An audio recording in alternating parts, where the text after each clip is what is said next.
Hey, Equestrian Gamers, Cooley here, and welcome back to another video. Okay, today is going to be a shorter video. This is just going to be a explanation of what KRS is. So if you've watched, a couple of my previous videos, and especially my previous shorts videos, you may be aware of this KRS. So, what it's going to be is I'm going to be doing a specialized breeding program. So, KRS performance horses. So, KRS essentially stands for Cooley Review Stables.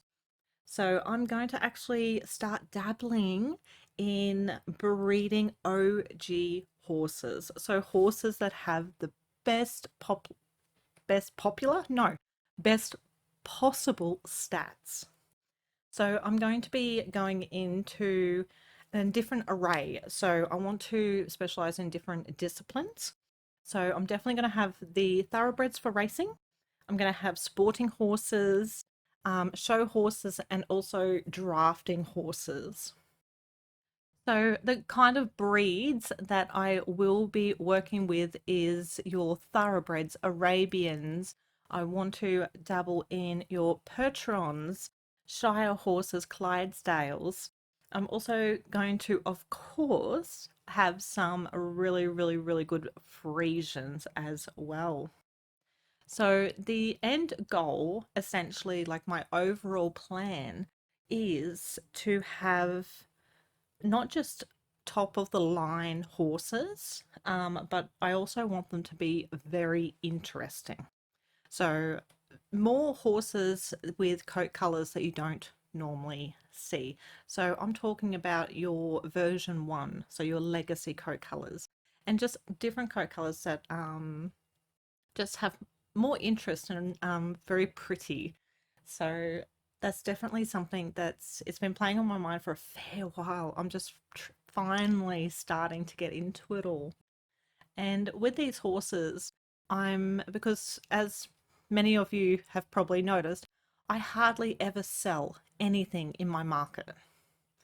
It's not something that I really got into, but that's about to change. So with KRS, not only am I going to put some horses up for sale, but I'm also going to be putting them in the giveaway paddock as well. So as I mentioned in, oh, which video was it? It was about the boost, I believe, yes, because the boost and the giveaway winner. So that video. I did mention what I'm going to do is for giveaways, I'm going to just fill this paddock here with horses, and whoever wins the giveaway can choose whichever horse they want from the paddock. So I'm actually going to include some of the OG horses in there as well. Now, I've already been searching around for some horses. I've been visiting markets and purchasing some horses. So you would have probably seen this beautiful boy. So this is one of the purchases I made from a player's market. Oh, there we go. He is stunning, absolutely stunning. Now, I chose to purchase him because one, he's OG. So I actually got him fully trained today. So because he is 100%, he can get trained up as high as possible. So he is 105 out of 100. He is absolutely stunning, stunning, stunning boy. So he is going to be, oh, sorry, the other reason why I specifically chose him is because he's never been bred before. And that's going to be actually one of the main things that I'm going to stick to with my breeding horses is that they've never been bred before, which means whatever foals they produce are the only ones produced by my stable in game. So it's going to be a lot of leaning more towards realistic bloodlines, is what I'm very, very interested in doing. So I will actually be keeping an eye on, like keeping note of which horses I breed together, what the results are, etc., etc.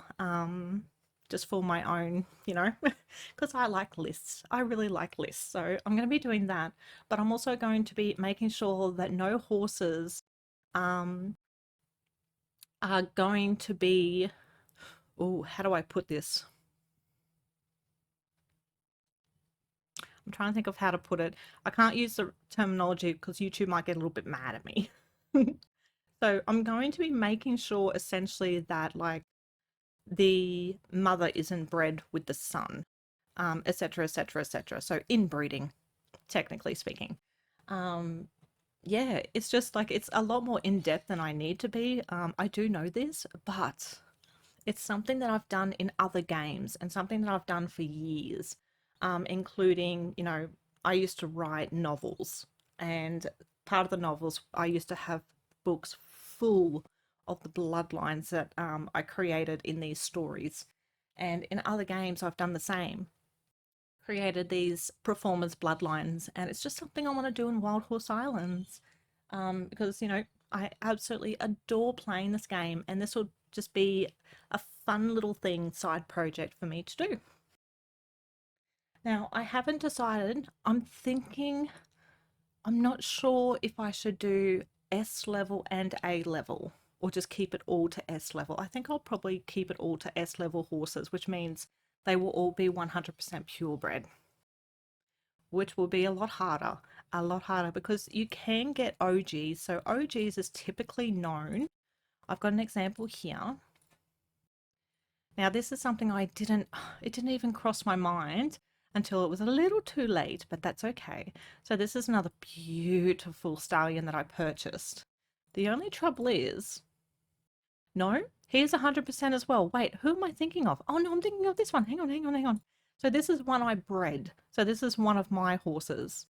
So with him, he does have OG stats, what's classified as OG stats, but he is not 100% purebred. So I can train him up to 103, not 105. So I'm thinking I will be sticking to make it more challenging on myself, and just to keep it like, oh, big stretches. Oh, he's stretching distracted me. What was I saying?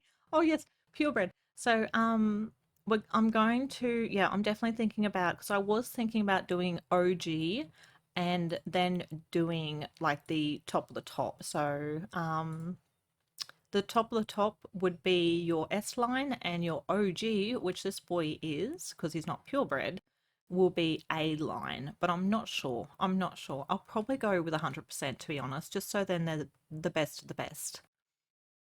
And it's going to be a mission. It's going to be a mission because with what kind of coat colors I want these top of the line thoroughbreds to have, that means that I'm going to have to cross a thoroughbred with, let's see, oh, I'm not sure, like a paint as an example, because I want that coat color. That's going to make sure that the horse is not a purebred because it's a cross. And then I'm going to have to, try to get that on a thoroughbred and then just keep breeding them until they get back to that high percentage. So it's going to be quite interesting. It'll be very, oh, more stretches. Very, very interesting. But yeah, so that is the whole idea of KRS. It's definitely, yeah, it's definitely more in depth than technically it needs to be, but that's how I want to do it. That's definitely how I want to do it. It'll definitely keep me occupied, that's for sure.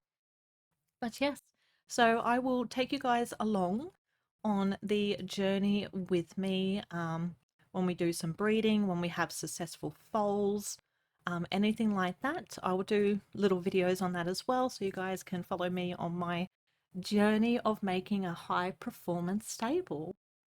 I think it's going to be a lot of fun. I think it's going to be a lot of fun. It's definitely going to intrigue me for sure. So I will be starting mostly with your racing horses, so your thoroughbreds. Um, and yeah, and then I'll slowly bring in the other breeds as well, because I know for sure I have plenty of Frisians to work with.